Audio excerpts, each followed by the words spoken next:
Okay, hi everyone, I'm James Harte and welcome to this Forex Trader education session.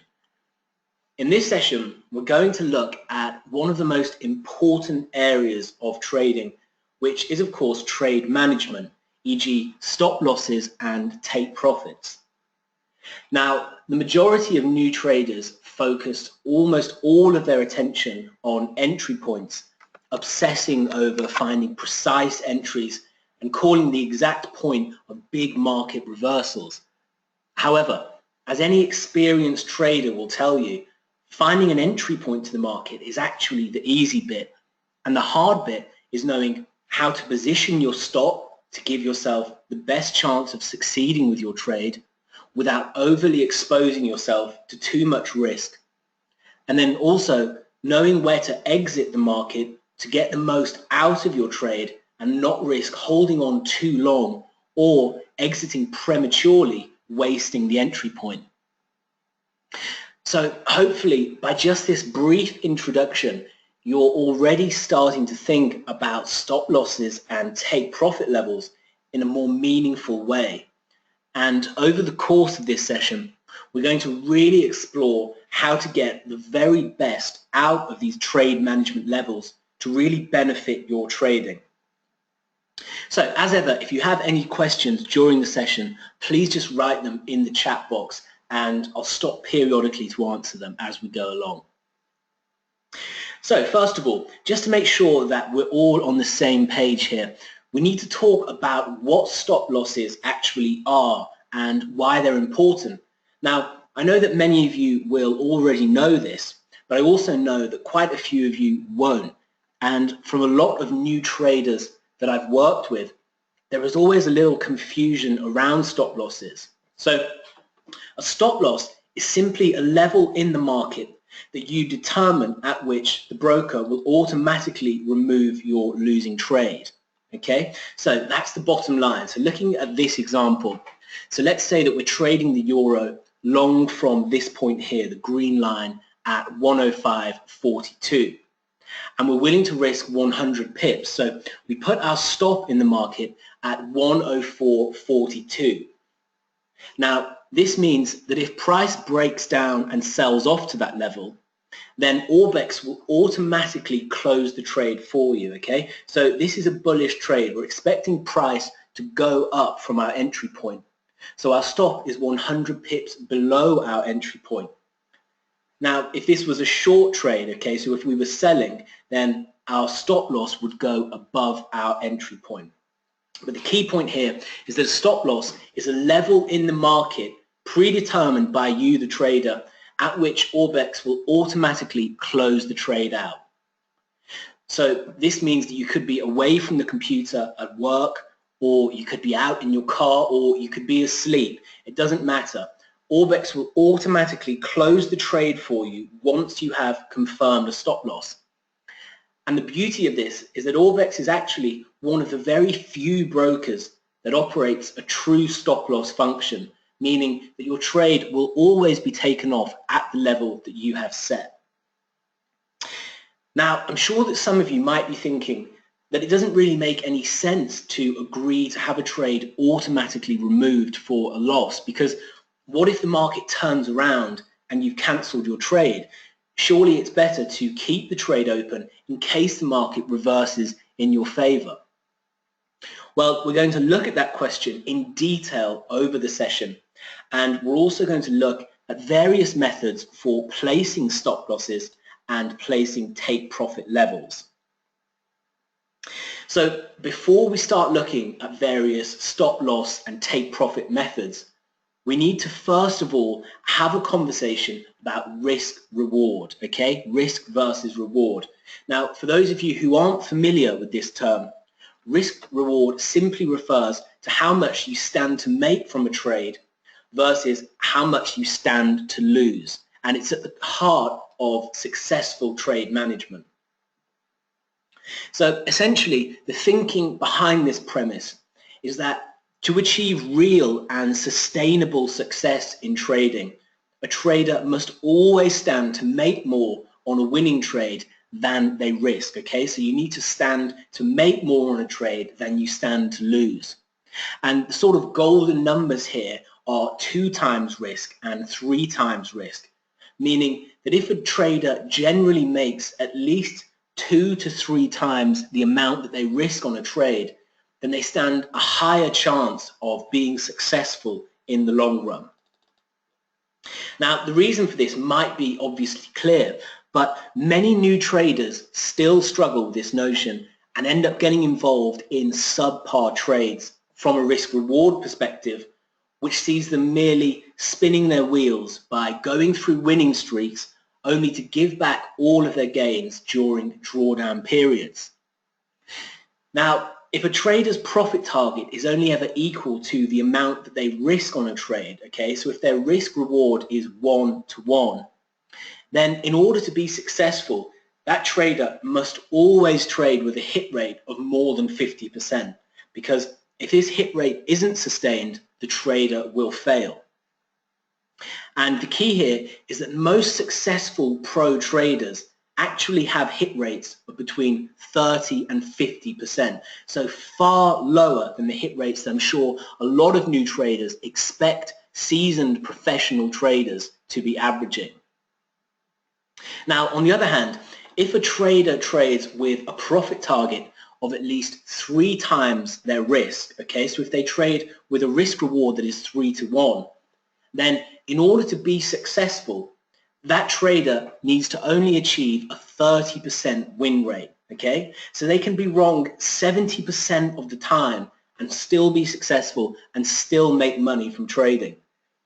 So obviously, this dramatically lowers the barrier to achieving success in trading and means that during winning streaks of up to 70% win rates, for example, the trader will experience outsized gains, okay? But most importantly, the trader will limit their losses during drawdown periods and be able to quickly recoup them with winning trades. So here's a quick summary to give you an idea of the way that risk-reward ratios affect your need to maintain a certain win rate.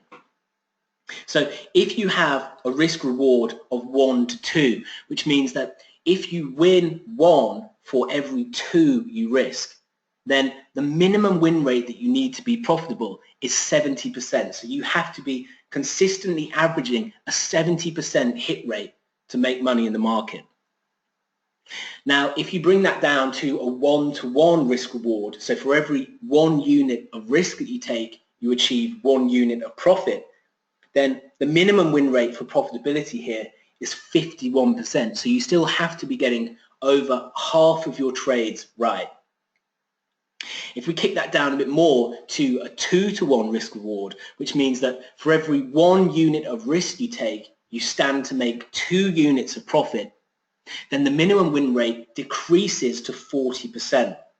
Okay? So you only need to win 40% of your trades to be successful and to make profits in the market. And then finally, looking at 3-to-1, which means that for every 1 unit of risk that you take, you have 3 units of profit, then your minimum win rate needed to achieve profitability goes down to only 30%, okay? So look at the difference between a 1-to-2 risk reward and a 3-to-1 risk reward. So an inverted risk reward, which means that you're risking more than you stand to make, you need a 70% hit rate to be profitable. But if you have a risk reward of 3-to-1, which means that you stand to make 3 times the amount that you risk, then you can actually be wrong 70% of the time. So you can be losing more than double the amount that you're winning and still make profits in the market. So this is a really important concept for new traders to come to grips with and to understand as they approach the market and start to think about how they execute and manage their trades. So understanding the true function of risk reward protects traders from falling into the trap which so many new traders fall foul of, which is focusing on achieving high hit rates, high win rates over positive risk reward ratios. So many new traders feel that to make money in the market and to be successful in trading, they need to be winning all the time, okay? The idea of the successful trader is one who has extremely high hit rates, winning 80, 90% of their trades. Now, it's not uncommon for traders at some point to actually try out what is referred to as an inverted risk-reward strategy. Okay, so we just looked at that on our risk-reward cheat sheet. This is where you risk more than you stand to make on a trade. So for example, a trader might risk 100 pips on a trade to make 25 pips. And the premise behind these ultimately doomed methods is that such a small profit target greatly increases the chance of hitting it, and a stop so wide actually decreases the chance of being stopped out before the target is hit. So a strategy like this might boast a really high hit rate. However, because of the inverted risk reward, the issue is that for every 4 winning trades a trader makes, 1 loser will erase those gains. So the trader needs to trade with a minimum of a 90% hit rate just to remain profitable. Okay, so we've looked at our cheat sheet for risk reward, how having a 3-to-1 risk reward ratio means you only need to be right 30% of the time. Well, in an instance like this where a trader actually has a 1-to-4 risk reward ratio, they need to maintain a 90% hit rate. So hopefully by now you're understanding the true importance of risk reward over hit rates and why looking to achieve higher hit rates is actually less important than looking to maintain consistent positive risk reward. Now, the crucial element here is keeping your risks small and applying a strategy that has a positive risk reward profile. So you always want to be making more than you risk on any trade, ideally around 2 to 3 times. So this means that any losing streaks that you suffer will be quickly recovered, and it also means that you don't need to strive for these high hit rates that you need to if you're using a strategy with a 1-to-1 risk reward or less. So to put this in perspective then, let's say for example that we have 2 traders, okay? One has a strategy with a 1-to-1 risk reward, which means for every 1 unit of risk they take, they stand to make an equal amount of profit. So this trader wins 60% of the time. This means that over 100 trades, for example, the trader would roughly have a 20% take from 60% of wins minus 40% of losses. On the other hand, we have a trader with a 3-to-1 risk reward, which means for every 1 unit of risk they take, they stand to make 3 times that amount in profit. Now this trader only wins 40% of the time. This means that over 100 trades, this trader would roughly have a 60% return from 120% in wins minus 60% in losses. Now, I'm sure that for a lot of you, on paper, looking at those risk rewards and looking at the hit rates, as a lot of traders, new traders, do indeed believe that the trader with the higher hit rate would in fact have the higher profitability. But now from going through and explaining the importance of risk reward, hopefully you can see why this is in fact incorrect and why it's much more important in terms of achieving and maintaining profitability to focus on positive risk reward over hit rate. So even though the first trader here has a higher hit rate, the second trader is actually far more profitable because they have better risk reward in their strategy. So this brings us on to the importance of stop losses. Now, the reason why applying a stop loss is so vitally important to achieving success in trading is because, think about it, how can you determine your risk reward on a trade if you don't know what your risk actually is? Okay, if you don't know where you're going to exit the market once you've entered a trade, then you absolutely can't apply a uniformed risk profile. And if you can't do that, the odds of you becoming a successful trader become extremely reduced. And so ultimately, if you don't have a stop loss in the market when you're trading, then really your risk is your whole account each time, because You never actually know when the market is going to move aggressively against you and empty your account. Now, these instances are rare, but they do happen, and flash crashes, as they're called, are becoming increasingly prevalent in the markets. In the summer of 2015, we saw flash crashes in the commodity pairs linked to events in China. And last year, we saw the sterling flash crash, where sterling suddenly cratered. So in these scenarios, if you're trading without a stop loss, your account would simply be wiped out. So it's incredibly important to have this level of protection built in, even just with a vague consideration for extreme scenarios like that. But more importantly, in terms of managing your trading strategy and building a risk-reward profile, you absolutely have to be able to determine and control your risk in order to quantify your performance and to apply a uniformed approach. So now that we properly understand the significance of risk-reward and its role in our trading and trade management, we need to know how to integrate this theory into practical theory, okay? So it's not simply a case of entering the market at a point which we feel a big reversal or breakout is coming, and then entering a stop loss and putting a target at a level which we hope price will reach, which is 2 to 3 times our stop.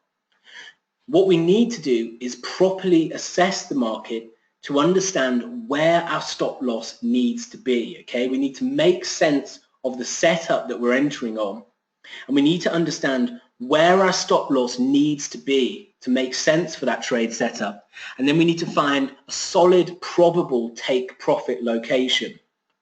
We then work out whether the reward on the trade is actually worth the risk, okay? So the process is completely different to how I'm sure a lot of new traders imagine it to be. We don't simply enter in an arbitrary stop thinking, okay, we'll risk 50 pips on this trade. I know that I need to make at least 2 to 3 times 1, so I want to bang 100 pips on the trade. So we set a take profit at 100 pips. It doesn't work like that. We need to always be considering the structure of the market, considering the setup that we're entering in, and then we need to work out probable locations for these stop loss and take profit levels, and then decide if the probable reward on the risk is worth taking that risk. So let's walk through an example of how we approach the market to find these levels using this mindset.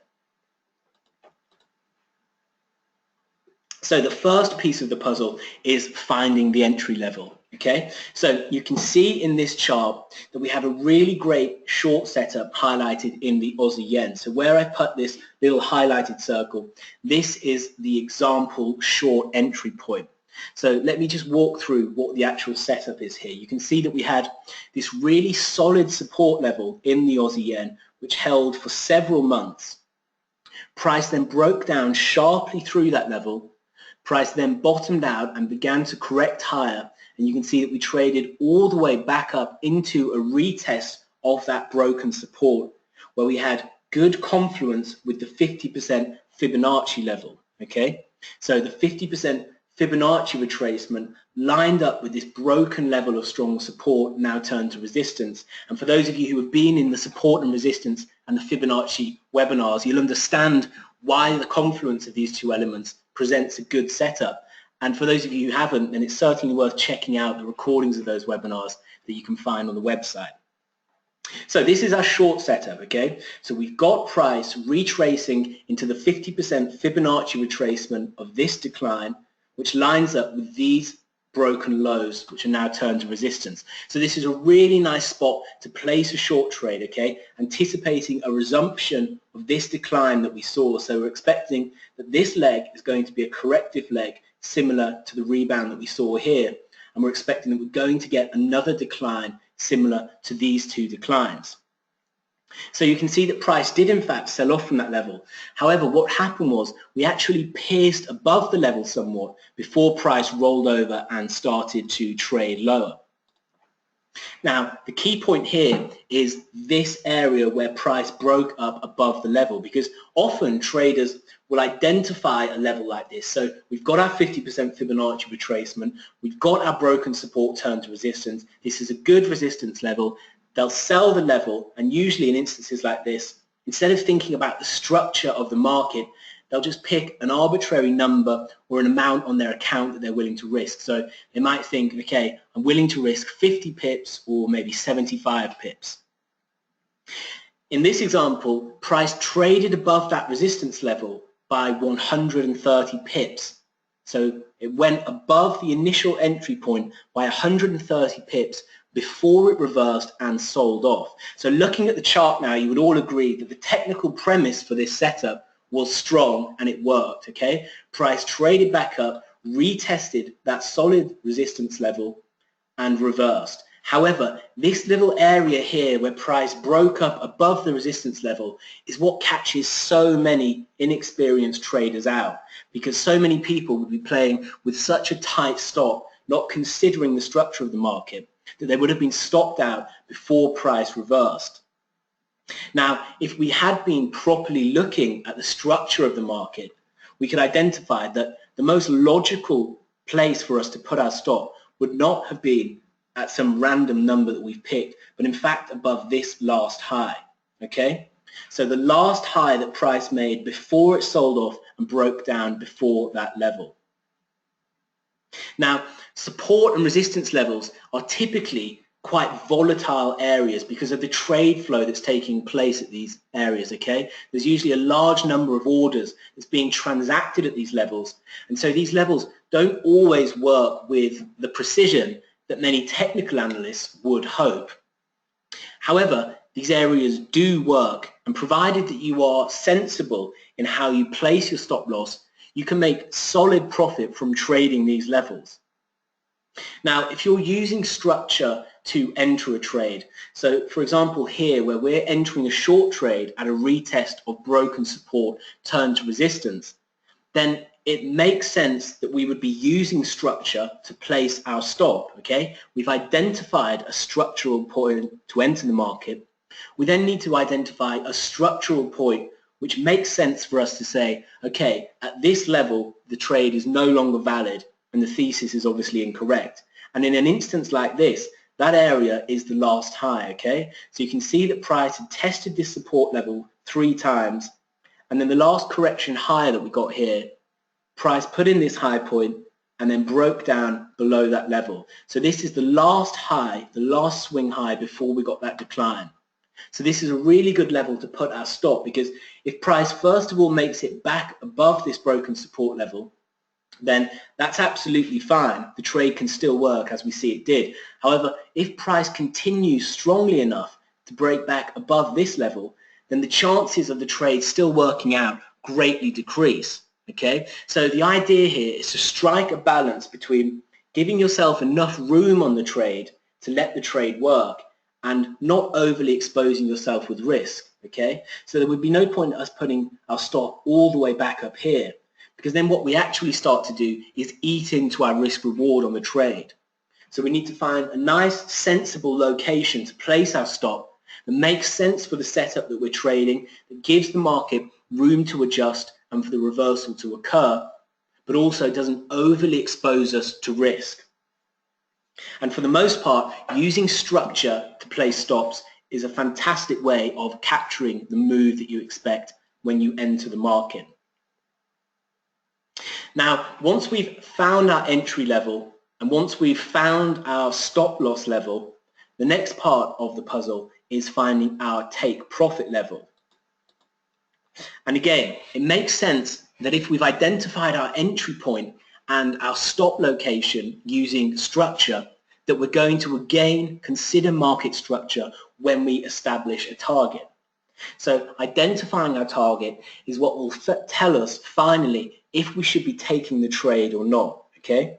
So again, as we discussed earlier, many traders mistakenly believe that determining positive risk reward on a trade is as simple as choosing which multiple of risk you'd like to target. So just arbitrarily applying a 3 times risk or 4 times risk target to your trade without properly considering the market structure.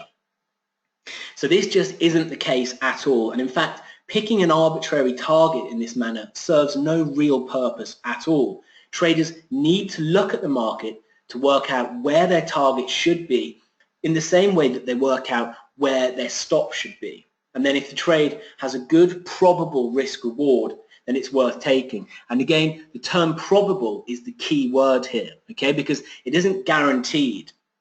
What we need to do is find an area that makes sense, where price has a good chance of getting to that point, and that is our probable risk reward. So if our probable risk reward is a good multiple of our known risk, then we can decide to take the trade. So looking at our entry point then, and considering our reason for entry, which is that price is moving in what we suspect is a bearish trend. We put in a low, we put in a lower high.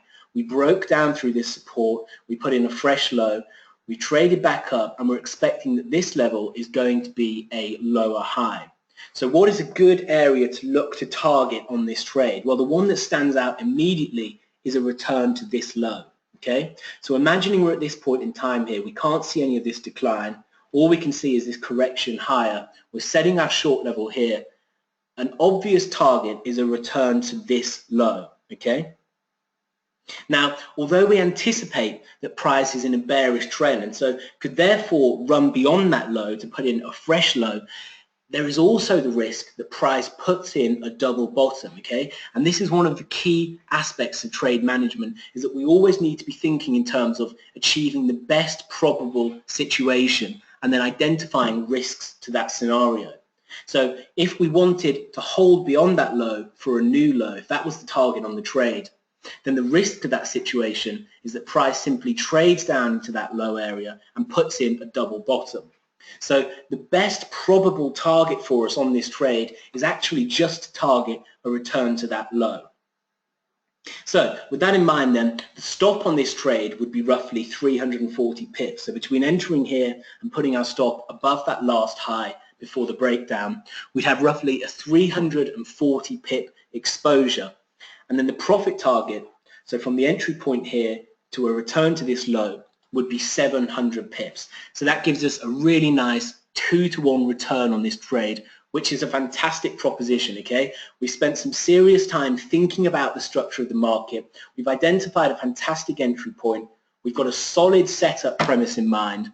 We've identified a really good stop location, and we found a really solid probable take profit target. And the probable risk reward on the trade is 2-to-1, which is a really nice positive risk reward profile, which we know if we can maintain over time will deliver positive returns. So in this scenario, we'd go ahead and take that trade. Now, if the stop distance had to be higher on this trade, so if this last high before the breakdown had come in above the initial area, if it had come in anywhere up here, or if this low had been a bit closer to our entry point, then this would have actually eaten into our risk reward and made the trade closer to a 1-to-1, which, as we discussed earlier, is not the ideal type of trade which we want to be risking our money on. So if that had been the case, although the entry point is great, we simply wouldn't have taken the trade.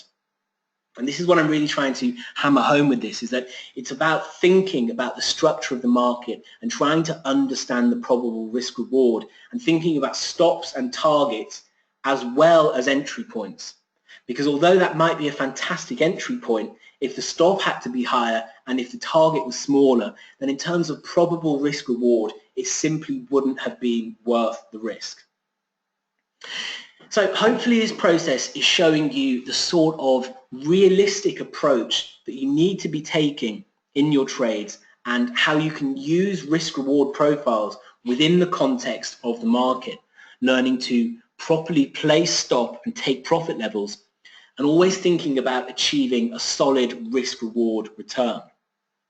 So this is how you'll steadily grow your account over time, by consistently thinking in this manner and applying a uniform risk-reward approach to your trades. Because there is far more to pursuing positive risk-reward than simply setting arbitrary target levels, and traders need to always be properly assessing the market to establish these various trade management levels. Now, once we set our stop loss and take profit levels, it is vitally important that we stick to them, because to ensure that our positive risk-reward approach delivers positive returns over time, we have to apply it in a uniform manner. okay? And one of the core elements of trader psychology is developing the discipline to stick to your plan. And this is a great example of where this discipline is truly necessary, because a common mistake and hurdle to success among lots of new traders and even some seasoned ones comes down to exiting trades prematurely. So what tends to happen is the trader enters their trade, they place their stop loss, they identify their take profit level, they've got good risk reward, so they enter their trade, they sit back and they watch the charts and they see price surging towards their take profit level and they're feeling really good about it. But then what happens is price hits a small setback, they start to see a bit of a reversal occurring, and the trader panics, fearing that the trade is simply going to come back to their entry point, or worse, all the way back to their stop loss, and that they'll have wasted all of this potential profit that they're currently holding. And so what they do is, even though price hasn't hit their target, they go ahead and exit the trade. Now, I'm sure that this might seem like a reasonable move to some traders who think, well, yeah, surely it's better to exit the trade with some profit than to just let it come back to break even. However, doing this over a number of trades significantly distorts your risk-reward profile. And for traders who typically trade with a 2-to-1 risk-reward profile, they can often find this ratio coming much closer to 1.5-to-1 or even 1-to-1, which requires a much higher hit rate to make a decent profit, as we discussed earlier.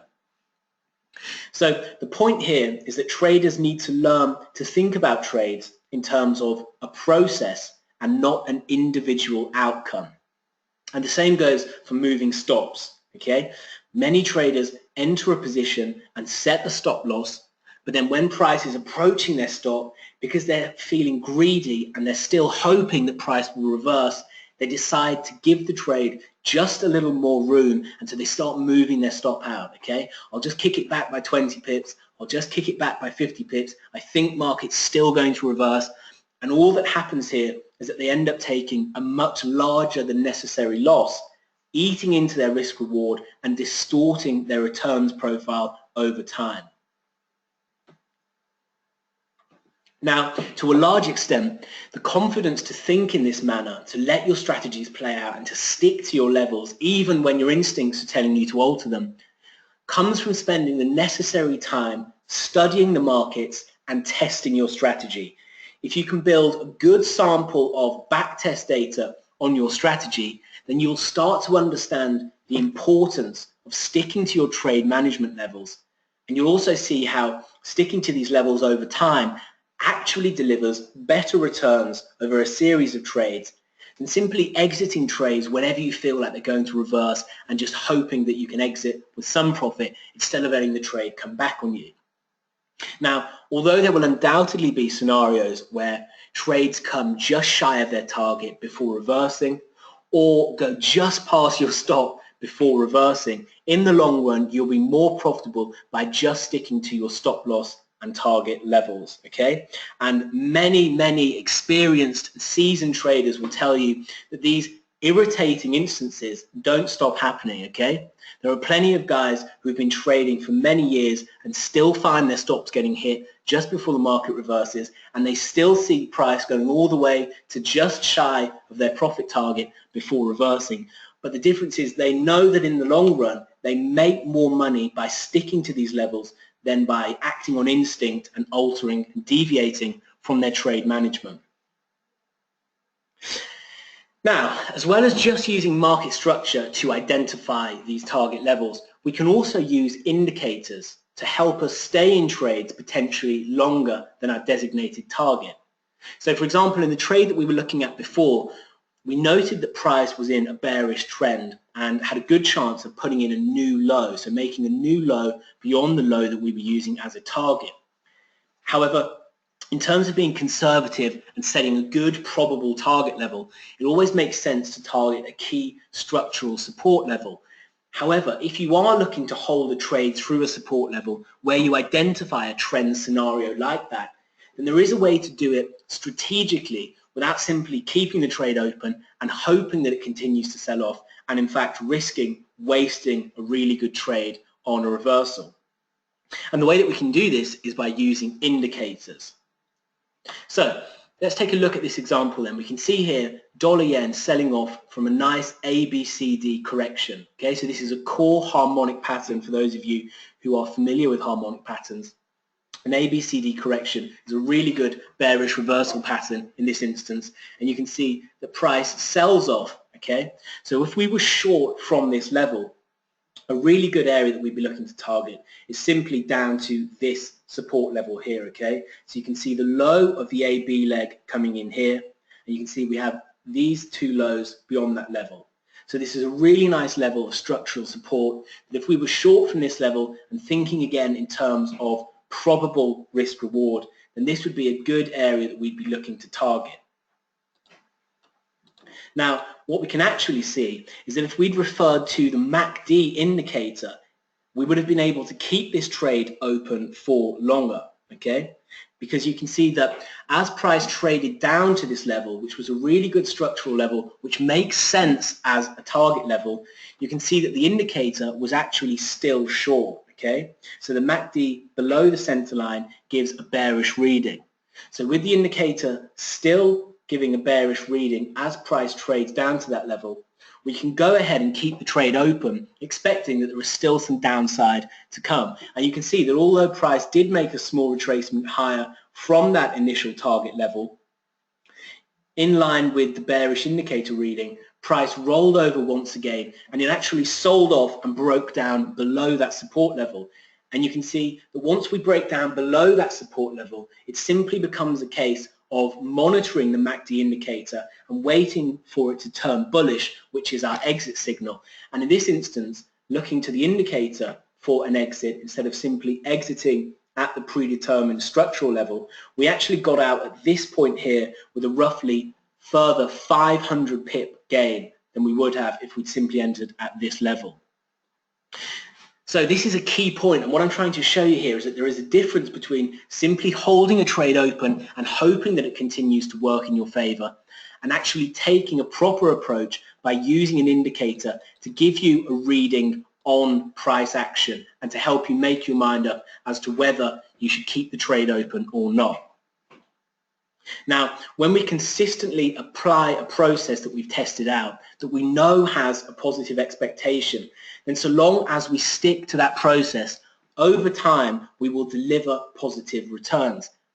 However, what we can't do is pick and choose how we trade, how we manage trades, because all that does is remove the uniformity from our strategy. So if we're going to use structural levels to work as a stop loss location and a target location, then we need to stick with those. And if we're going to use indicators, then we need to stick with those.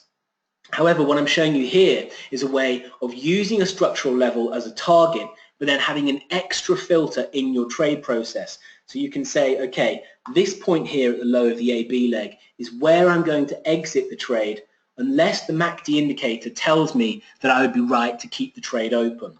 So in these instances, when the indicator is confirming your short bias, then you can go ahead and keep the trade open. Now, another method for helping us stay in a trade longer is to simply apply a trailing stop loss.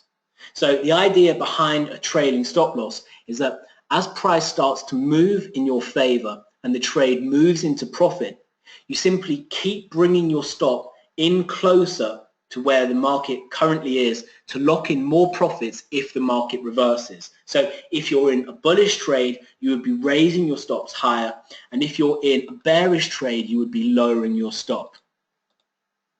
And guys, for everyone who's asking questions, don't worry, I'll stop at the end and wrap with all of these questions, but we'll just keep going with the session for now.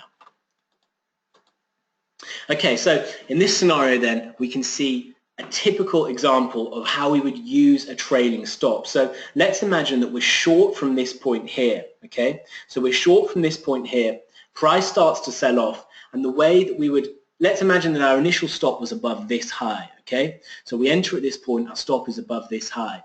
As price sells off, then retraces and puts in this lower high and then sells off again, all we would simply do is move our stop loss down. So the first place that we move it down to is above this high. And then all we do is keep tracking our stop loss down above each successive lower high. Okay, so it's a really simple approach. And when we use it like this, using structural points, it can be extremely effective. So each time price retraces and puts in a lower high and then sells off to make a new low, we simply move our stop down behind each successive high. And then eventually at some point, the market will reverse like it does here and take out our stop, but we'll have locked in a really good amount of profit. And again, this is another really strategic way of giving our trade the chance to stay open and make more profit without simply just hoping that the market continues to move lower. So what we're doing here is trailing our stop down to lock in profits if the market reverses.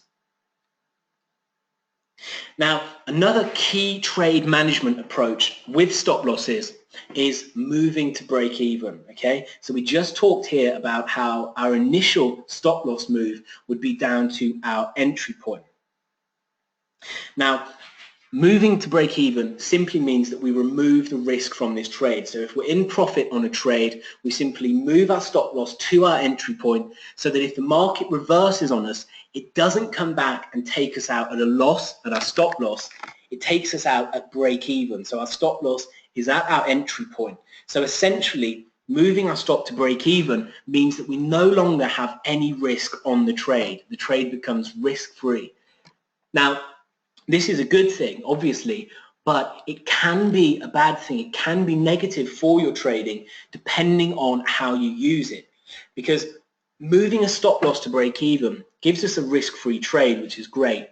But a lot of traders make the mistake of moving to break even as soon as possible. So they move to break even prematurely because moving to break even gives them a false sense of security on a trade.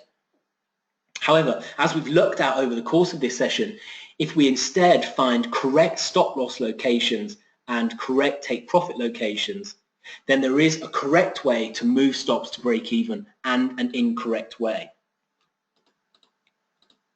Oh, just skipped ahead. So here is a perfect example of a situation where traders would typically sabotage the chance of their success with a trade. So in this scenario, we can see that we have a really clear support level in New Zealand dollar. Okay, so we've got these two big lows here. Now we can see that price is putting in a series of lower highs here, and so we anticipate that we're going to break down below that support level and continue to trend to the downside. And so what we do is we put our order to sell just below this support level, expecting that the market is going to break down below that level and explode to the downside. And you can see that that is pretty much what happens. Price breaks down below that support level and sells off.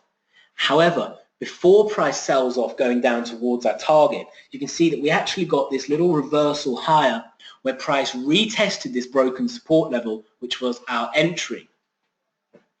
Now, in many instances, as soon as price breaks down through a level like this, a lot of new traders will just immediately move their stop to break even to secure a risk-free trade, only to be stopped out before price reverses, selling off to their target. So why is it wrong to move stops in this manner?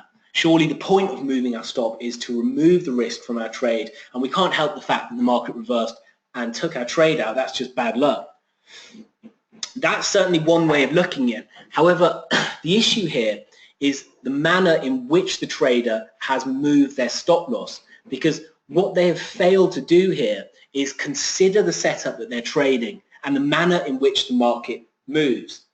So for those of you who were in the support and resistance webinar, again, you'll remember how we talked about retests of broken support and resistance being a common occurrence in the market. So when price breaks out through a resistance level, we should typically expect the broken resistance level to be retested and to act as support. And then when price breaks down through a support level, we should expect a retest of the broken support and for that level to act as resistance. So bearing this in mind, in a situation like this where we've entered on a breakout below support, we need to be expecting that price is going to trade back up to retest that broken support level, and we shouldn't be moving our stop to break even until price has at least retested this level once, okay? So we need to expect that once price breaks down, it's going to trade back up, and we need to give that level the chance to act as resistance and confirm our trade. And this is an example rather, of where we need to be really thinking about the setups that we're trading and the way the market moves, and taking this into consideration with our trade management. Because if we simply move our stops to break even in an arbitrary way, okay, price has moved 20 pips in our favor, great, I'm going to move to break even. Or the trade's been open for half an hour now, I'm in profit, I'm going to move to break even. All we're actually doing is sabotaging our trade and the chance of success. So we might be removing the risk from our trade, but we're also seriously damaging our chance of achieving our profit target. Now, a large part of this is to do with becoming comfortable with taking risk. Okay, just as we talked about earlier in having the confidence to stick to our stop loss and take profit levels, we also need to have the confidence to move our stops in a sensible manner which is appropriate for our setup, because at the end of the day, without taking risk, you're never going to become successful as a trader. That's the truth of it. But your job is to manage your risk. Now, that doesn't mean being scared and trying to move your stops as soon as possible to give yourself that full sense of security that you've got a risk-free trade on. What it means is always ensuring that we properly consider the market structure and conditions to find the optimal locations for placing stops, for placing take profit levels, and then for managing our trades and moving our stops effectively. So in a scenario like this, where we're getting short on a breakdown through support, we need to expect that price is going to retest that level and give it the chance to act as resistance. So we break down, we don't move our stop, price trades back up, retests the level, then reverses and sells off. So when we get that next sell-off, that is when we could say to ourselves, right, now I will move the stop to break even. Price has retested that level, the level is held, my trade is working. If I see a subsequent reversal from here, chances are the trade is probably going to fail. So you can give these levels the room to work, and that is how you effectively move your stops. Okay, well, that's been a really great session. We've covered a lot of important stuff here, and I hope that you found these topics really beneficial, because from my own experience trading and from a lot of traders that I've worked with over the years, these are some of the aspects that can really make a difference between successful and unsuccessful trading. So if you just give me 10 minutes here, I'm just going to go through these questions and try and answer as many as I can. Okay, so is the stop loss changed according to the time frame, or will it almost be the same? Okay, so typically I work with my stop losses based on the time frame that I'm executing on. So if I execute on the daily charts, I'm looking for a location on the daily charts to place my stop loss. And if I'm executing on the 4-hour charts, then I'm looking at the 4-hour charts for a place to put my stop loss.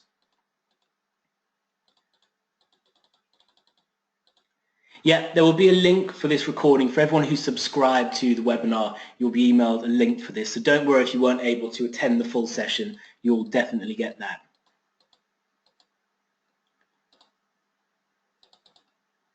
How should a trader handle the issue of bigger time frames and bigger stops? Well, ultimately, this is the key, isn't it? Is that you need to apply your risk in a uniformed way, no matter what your trading time frame is. So if you're risking 1% per trade and you have a 20 pip stop, then you fit your 1% to those 20 pips. If you're trading on the higher time frames and you have a 200 pip stop, then you fit your 1% to those 200 pips. Now obviously the stop loss is going to be bigger on the higher time frames, but so too is your reward. So if you have a 3-to-1 risk reward and your stop is 20 pips and your reward is 60 pips, you're risking 1% to make 3%. If you're trading on the daily time frames and you have a 200 pip stop and a 600 pip take profit, then again, you're still risking 1% to make 3%. So this is what I mean about applying a uniform risk-reward profile. Okay, everyone. Well, thanks a lot for joining me in the session today. I hope that you found that useful and engaging, and I look forward to catching up with you all next time. In the meantime, take care and best of luck with your trading. Thank you.